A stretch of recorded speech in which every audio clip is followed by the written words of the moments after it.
Faustino Catalina. Iglesia Noticia. COPE. Estar informado. Saludos amigos, muy buenos días. Son las 8:30 de la mañana de este domingo 27 de junio de 2021 y como cada 7 días es el momento de contarles lo más destacado en la actualidad religiosa de estas jornadas en Iglesia Noticia. Aquí en la cadena COPE estaremos con ustedes a 30 minutos hasta las 9 de la mañana en que llegará la transmisión de la Santa Misa. En este tiempo de información que hoy hacemos con David Torrenova en el control de sonido y Nacho de Gamón en la producción, nuestros titulares. Tras la reunión de la Comisión Permanente de la Conferencia Episcopal, su secretario Luis Argüello apela al diálogo y al respeto en Cataluña, así como el perdón y la misericordia, siempre desde el respeto a la legalidad y la justicia. Además, religiosos e instituciones sanitarias católicas han publicado un manifiesto contra la eutanasia en la que apuestan por el cuidado y alivio del sufrimiento al final de la vida. Y recordaremos los datos más destacados de las últimas memorias de Cáritas, obras misionales pontificias y ayuda a la Iglesia necesitada. Además, el Papa Francisco ha publicado un mensaje para la próxima Jornada Mundial de los Abuelos y Mayores y ha lamentado la falta de iniciativas mundiales para detener la guerra en Siria. Y una previsión: el rey Felipe VI inaugurará el próximo martes la exposición Lux de las Edades del Hombre que acogen la Catedral de Burgos y templos de Carrión de los Condes y Sahagún. Faustino Catalina. Iglesia Noticia. COPE. Estar informado. La Comisión Permanente de la Conferencia Episcopal ha celebrado el martes y miércoles su último encuentro de este curso y, entre otros asuntos, los obispos han trazado el itinerario de la Iglesia española ante el próximo Sínodo de los Obispos, con el trabajo previo en los próximos meses en las diócesis que confluirán en una asamblea sinodal que tendrá lugar el 30 de abril de 2022. Además, han conocido la versión final de las líneas de acción del plan pastoral para el actual quinquenio, también la puesta en marcha de la obligación del cumplimiento normativo y se ha convocado para septiembre una reunión de los responsables diocesanos de las oficinas de atención a víctimas de abusos. En la explicación de los temas tratados, el secretario general de la Conferencia Episcopal, Luis Argüello, anunció que los obispos españoles realizarán la visita ad limina al Papa Francisco en 4 grupos durante los meses de diciembre de 2021 y enero de 2022.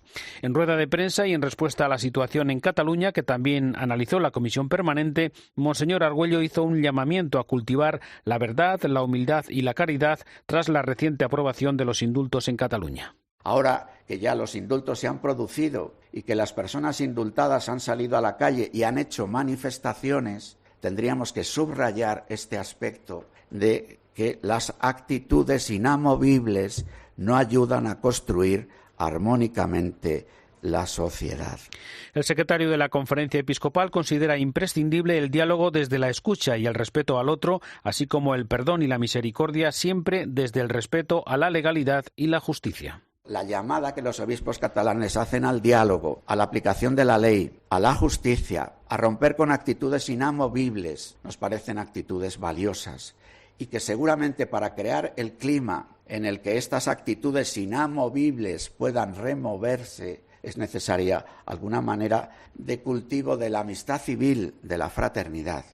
También lamentó Monseñor Argüello la entrada en vigor el viernes de la ley de eutanasia y pidió que los hospitales católicos sean zonas libres de eutanasia. Desearía que a partir de este momento creciera en España un movimiento fuerte de promoción de la vida, de defensa de la vida, de los cuidados paliativos. Deseo mucho que se respete la objeción de conciencia de los sanitarios que no quieran entrar en este proceso, pero no solo de los sanitarios, sino que deseo que se respete la decisión de entidades cuyo ideario y en cuya puerta de entrada se dice a los que entran, esta es una zona libre de eutanasia.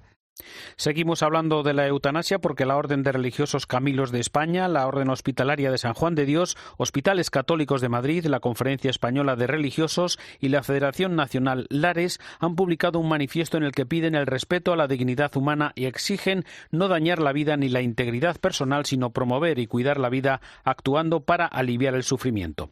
José Carlos Bermejo es el director del Centro de Humanización de la Salud. Algunos piensan que no queda más que el sinsentido. Y por lo tanto, pues la posibilidad de decir ayúdenme que yo me voy, me muero, ayúdenme, indúzcanme, háganme morir, mátenme, aunque sea porque yo lo pida, porque no hay otra posibilidad de vivir con sentido.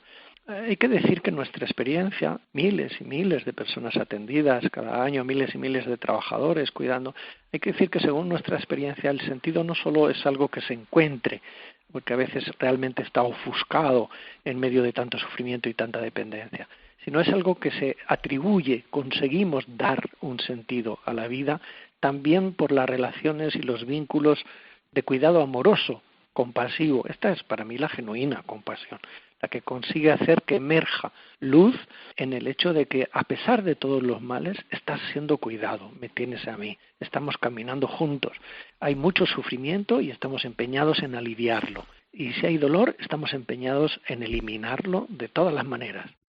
Los religiosos que trabajan cerca de los enfermos ofrecen su hospitalidad y su acompañamiento integral para ayudar a las personas a vivir el proceso de la muerte desde todas las dimensiones humanas, procurando aliviar el sufrimiento y comunicar paz y esperanza en ese difícil momento. Una de las cosas que hacen desear la muerte es la experiencia de la soledad, del abandono, del sinsentido, del sufrimiento que procede no solo por los síntomas difíciles de controlar, sino que procede por una experiencia relacional, emocional, que no está siendo suficientemente atendida. Por eso creo que la punta del iceberg de la demanda de eutanasia ha de ser escudriñada para decir, me estáis pidiendo, la sociedad, los que están tan malitos, me están pidiendo que demos una respuesta holística, integral, a la medida del ser humano, y la última sería infligir la muerte. Cáritas Española invirtió en 2020 más de 386 millones de euros para ayudar a 2.800.000 personas afectadas por problemas crecientes de desempleo, ingresos, vivienda y salud mental. Son datos de su memoria anual presentada esta semana que constata el fuerte aumento de las personas que demandan ayuda de emergencia a causa de la pandemia y también del último informe del Observatorio de la Realidad Social que alerta de cómo ha afectado especialmente a los derechos de muchas personas. Más datos, Pascual Claramonte, buenos días. Buenos días. El impacto de la pandemia ha provocado que Cáritas aumentara sus esfuerzos. Unas 360.000 personas más, si lo comparamos con 2019. En total, fueron 1.800.000 solo en nuestro país. Destaca que casi 500.000 pidieron ayuda por primera vez o después de mucho tiempo. Una de las claves de este contexto es la precariedad del mercado laboral. Si analizamos desde el periodo de la precrisis hasta el momento actual, observamos cómo la tasa de paro es el triple entre la población acompañada por Cáritas respecto del conjunto de la población. También muchos contratos intermitentes. Lo explicaba con estos datos Raúl Flores, coordinador de estudios de Cáritas. Destaca que un 20% de esas personas tienen casi imposible acceder a un trabajo y casi un 60% entran y salen a través de contratos temporales, lo que dificulta la estabilidad. El hecho de que la pandemia haya acentuado las diferencias con los más vulnerables es algo que se entiende con las inquietudes que padecen. La población más vulnerable está preocupada por su trabajo y por su economía personal, por su estado anímico también, y por la posible pérdida de empleo en caso de tenerlo. Sin embargo, esto contrasta con el conjunto de la población, que está preocupada por las restricciones derivadas de la COVID, que está preocupada por estar distanciados de sus seres queridos, o que está preocupada por no poder moverse de manera libre. Dos realidades distintas. De este 2021 no hay cifras, pero la sensación es que el desafío que nos ha presentado la pandemia todavía continúa. Manuel Bretón, presidente de Cáritas. Como bien sabéis, esto no ha acabado y yo añadiría que acaba de empezar. Pues hay que seguir juntos, seguir adelante. Y, por supuesto, como sabéis, Cáritas no cierra nunca. De hecho, las Cáritas diocesanas y los más de 81.000 voluntarios que participan no han notado a día de hoy que la demanda de ayuda esté descendiendo. Y ayer sábado se celebró el 9º Congreso Europeo del Movimiento Familiar Cristiano. De su origen y actividades nos habló aquí en COPE su presidente en España, Martín Grima. El movimiento familiar cristiano comenzó en Argentina por la década de los 60 a través del padre Pedro Richards, que ahora mismo está en proceso de beatificación. En España comienza alrededor del año 68, cuando varios movimientos que existían familiaristas en aquella época, pues se unen para crear el movimiento familiar cristiano. Nuestra vocación es pues eso, dedicarnos a las familias, a los matrimonios.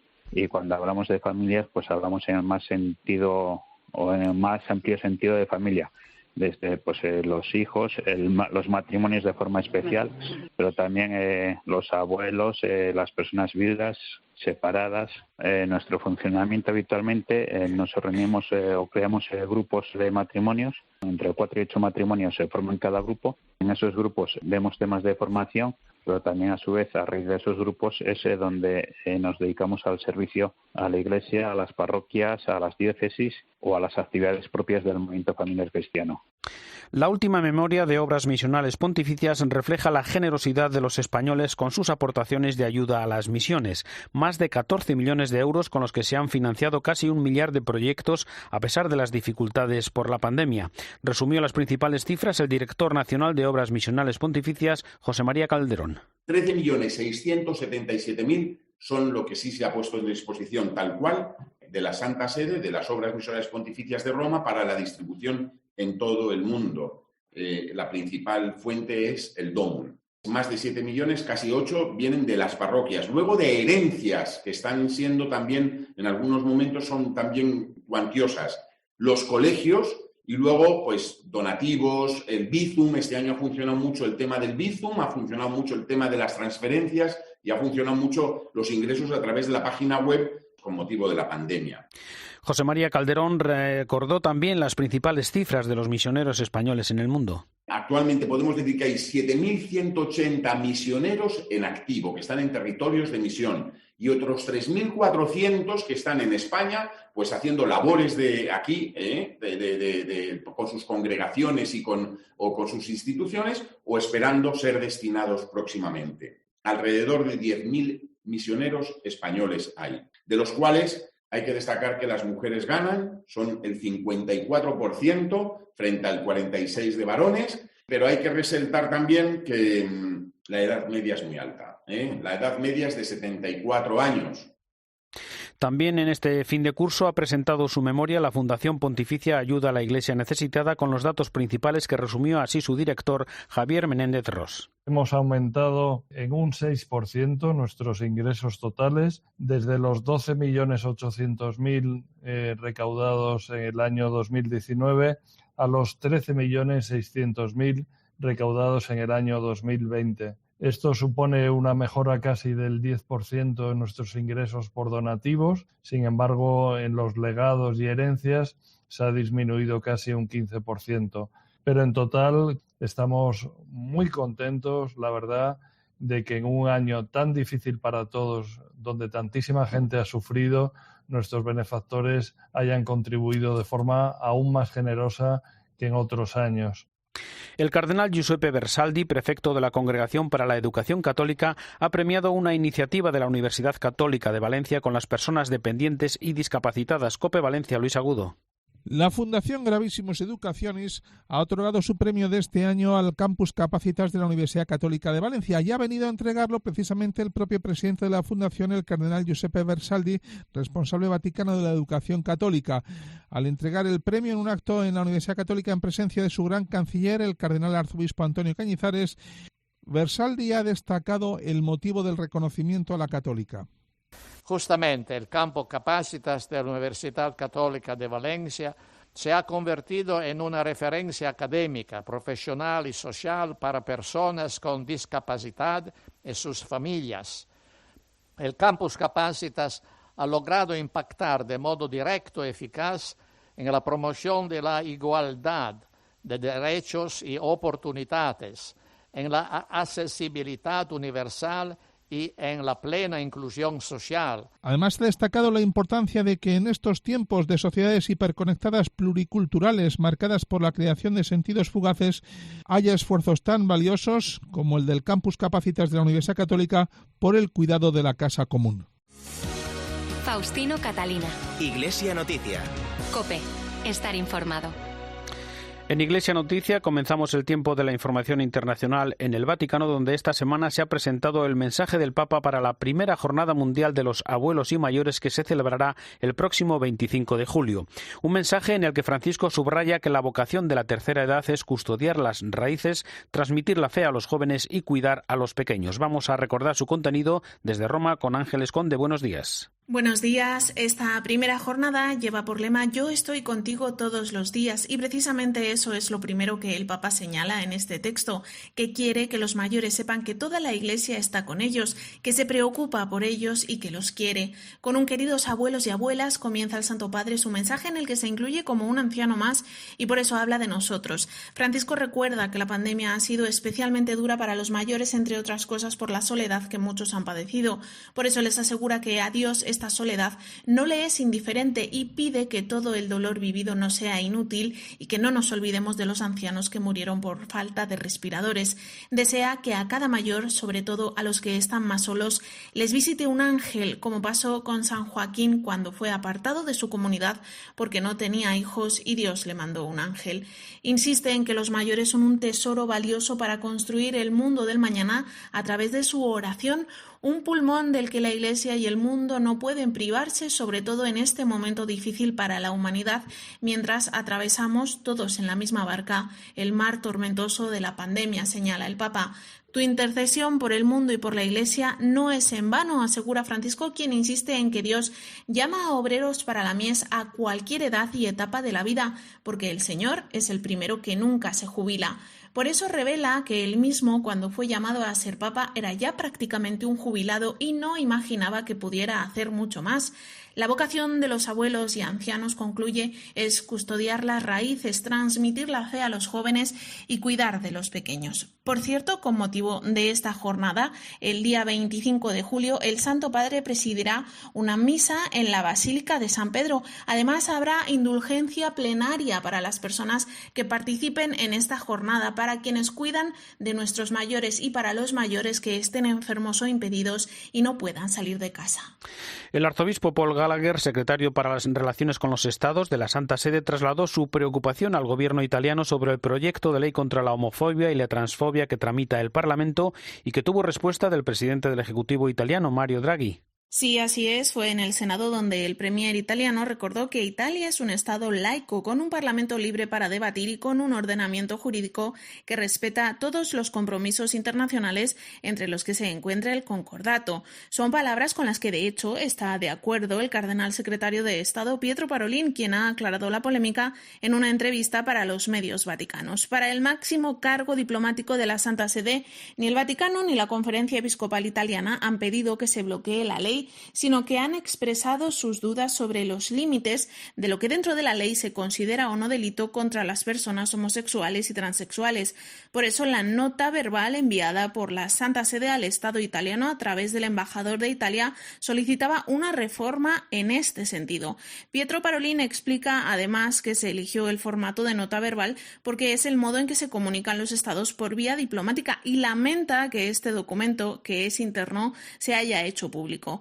Estamos en contra de cualquier actitud o gesto de intolerancia u odio hacia las personas con motivo de su orientación sexual. Nuestra preocupación se refiere a los problemas interpretativos, esclarece en esta entrevista a Vatican News el cardenal secretario de Estado. Gracias, Ángeles. Las iglesias católicas de Oriente Medio rezan hoy por la paz y se consagran a la Sagrada Familia de Nazaret por una iniciativa del Consejo de Patriarcas Católicos de Oriente Medio. Además, el próximo jueves 1 de julio se celebrará en el Vaticano una jornada de reflexión y oración por el Líbano, con la participación de los principales líderes de las comunidades cristianas presentes en ese país. Es el momento para el comentario desde Roma de Antonio Pelayo. Buenos días. Buenos días. Desde su proclamación como Estado independiente en el 1941, el Líbano ha tenido dos patronos internacionales: Francia, la antigua potencia colonial, y la Santa Sede. Los papas y la Iglesia Católica no han abandonado nunca el Líbano y han manifestado su apoyo siempre que lo han considerado necesario. Juan Pablo II convocó en el 1995 una asamblea especial del Sínodo de los Obispos y 2 años después publicó una exhortación apostólica titulada Una esperanza nueva para el Líbano. En el 1997 visitó Beirut. 15 años después, Benedicto XVI fue recibido con enormes pruebas de afecto por millones de libaneses. El 4 de agosto del 2020, el puerto de Beirut y todos sus alrededores fueron devastados por una terrible explosión que ha arruinado la economía del país y ha desencadenado una crisis política cuya solución se anuncia cada vez más problemática y peligrosa.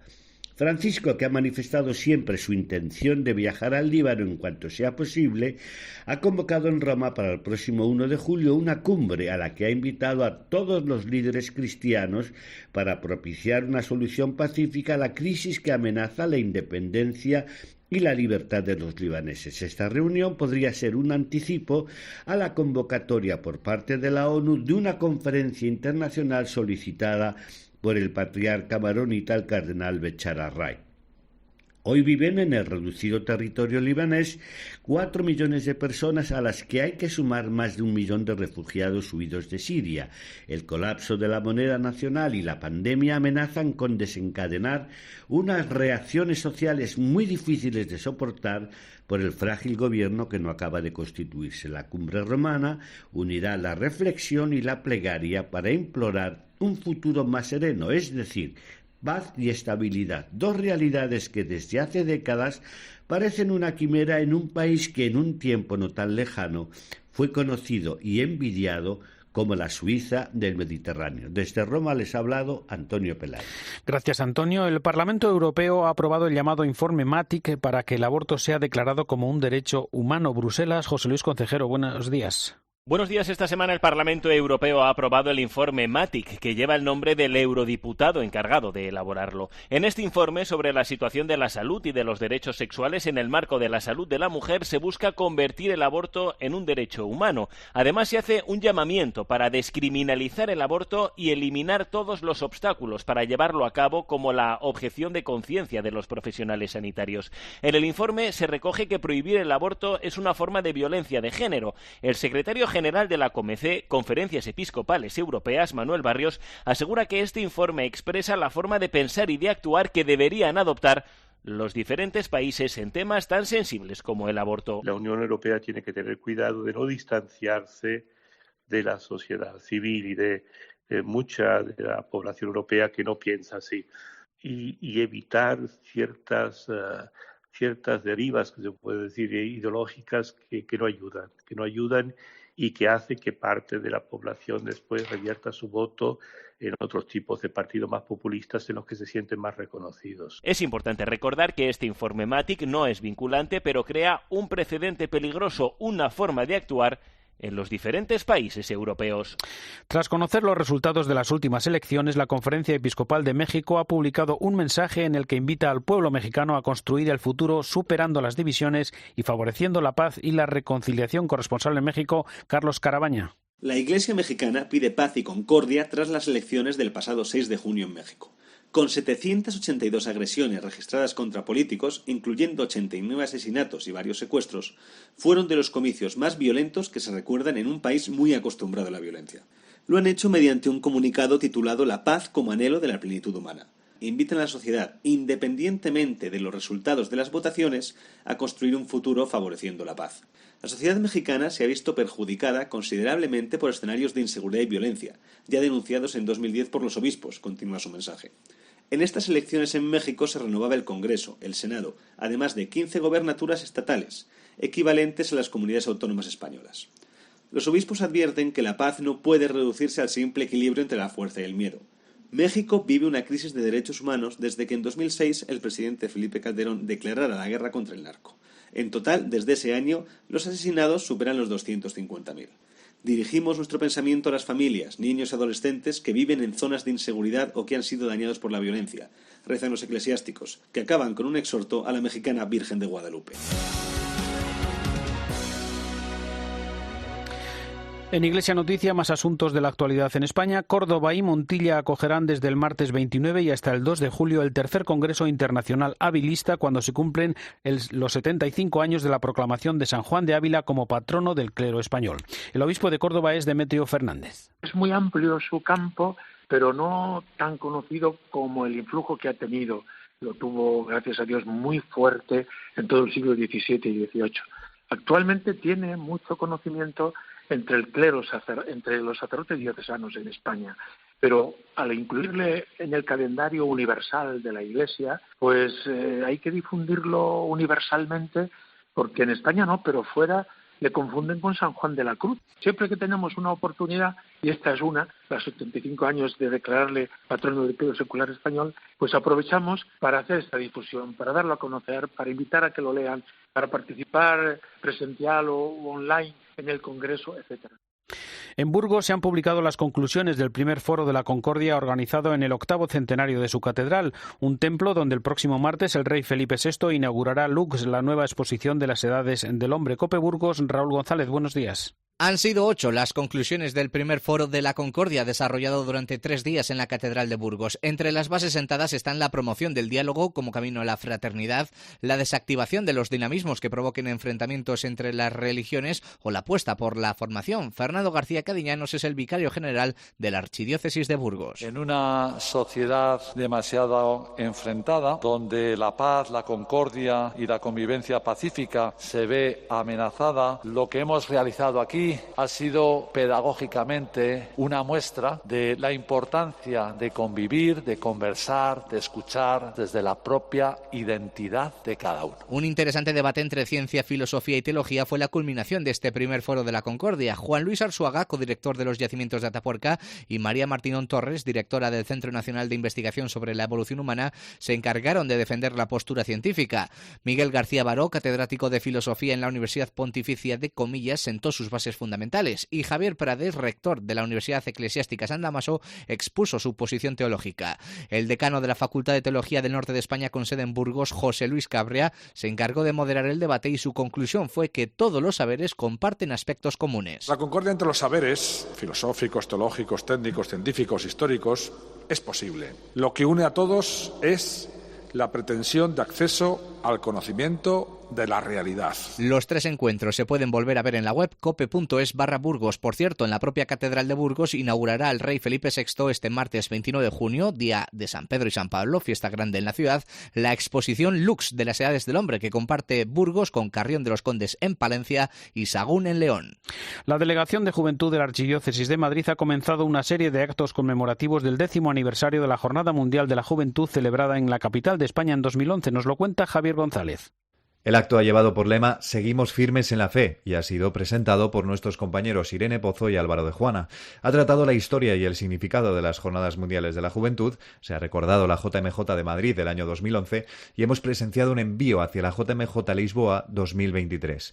En este 10º aniversario ha estado presente el que fuera anfitrión del Santo Padre, el arzobispo emérito Cardenal Antonio María Rouco Varela. Esa juventud nuestra de ahora, donde hay mucha fe, hay mucha experiencia de Cristo, mucho sentido de llevar el encuentro con Cristo al amor concreto, al amor.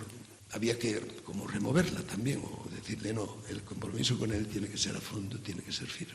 El acto además ha sido presidido por el arzobispo de Madrid, el cardenal Carlos Osoro, que además de añorar, ha querido mirar hacia adelante. Pero también de esa riqueza que tiene Madrid, fruto de este encuentro, de estos 10 años, de hace 10 años, del encuentro que tuvimos aquí. No partimos de cero, pero seguimos adelante, abriéndonos a las situaciones reales que vive hoy la gente. No podemos vivir añorando. Hay que salir y ver la situación real y las necesidades y las preguntas. Al acto han acudido el nuncio de su santidad en España, Monseñor Bernardito Auza, y los miembros del comité organizador de aquella Jornada Mundial de la Juventud de Madrid del 2011. Y terminamos recordando que la Conferencia Episcopal Española, Obras Misionales Pontificias y la Facultad de Teología de Burgos van a organizar la 73 Semana Española de Misionología.